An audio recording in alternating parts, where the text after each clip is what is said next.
Did you know that hip pain from conditions like tendonitis and bursitis affects millions of people every year? It can make walking, sitting, or even lying down uncomfortable. But here's the good news.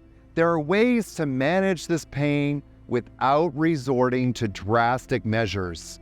Stick around as I share 3 proven methods to relieve hip pain and help you get back to moving comfortably.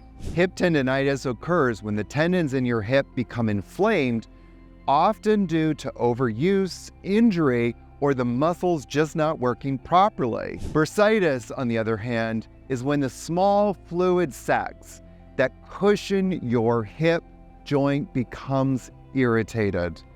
Both conditions can cause significant discomfort and limit mobility. Symptoms you might experience include a sharp or aching pain in the hip, which may radiate down to the thigh, tenderness and swelling in the hip area, especially when pressing on it, pain that worsens with activity or prolonged sitting. With the right approach, many people experience significant improvement in both pain and mobility. But first, let's look at some myths and facts related to hip pain. Myth number 1, hip pain only affects older people. And the fact is that while hip pain is more common with age, it can affect anyone, especially athletes or people who engage in repetitive activities. Hip tendonitis is frequently seen in younger adults who participate in sports. Myth number 2, resting is the best treatment for hip pain. While resting for a few days can help reduce inflammation, prolonged inactivity can worsen the condition. Gentle movement and specific exercises are crucial for recovery.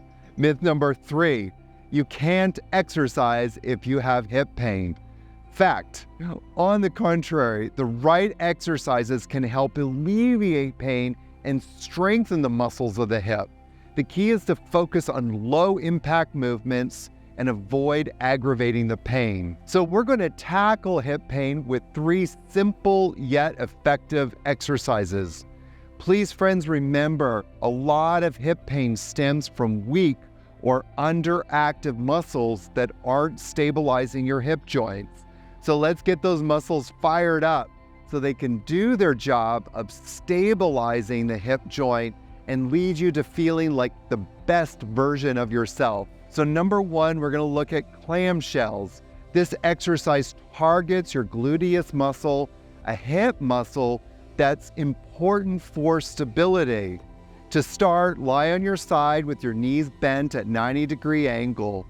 Slowly lift the top knee towards the ceiling, keeping your feet together. We hold this for 6 seconds and then slowly return to the starting position.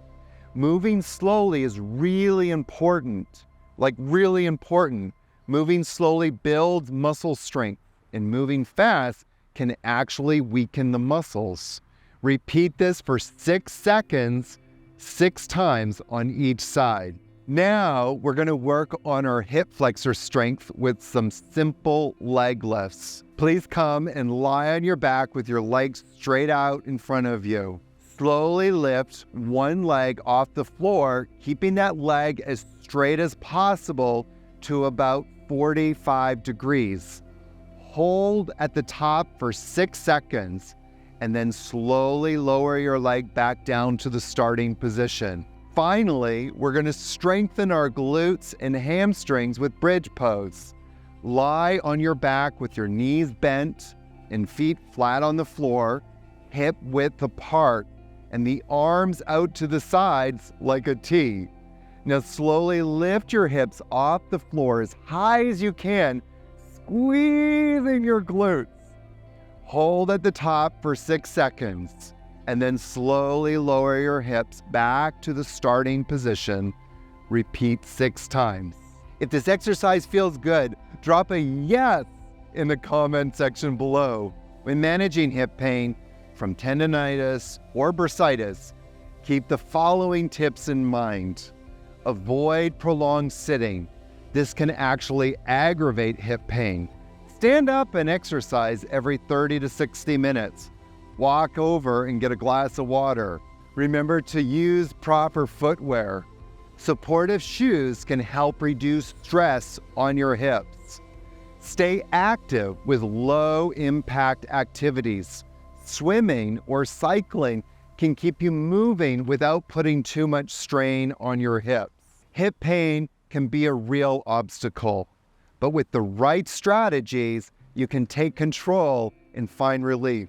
Friends, if you like this exercise, I've done similar routines for hip pain in previous videos that you can add to your routine. Don't forget to like and subscribe and hit that notification bell to stay updated for more pain relief tips.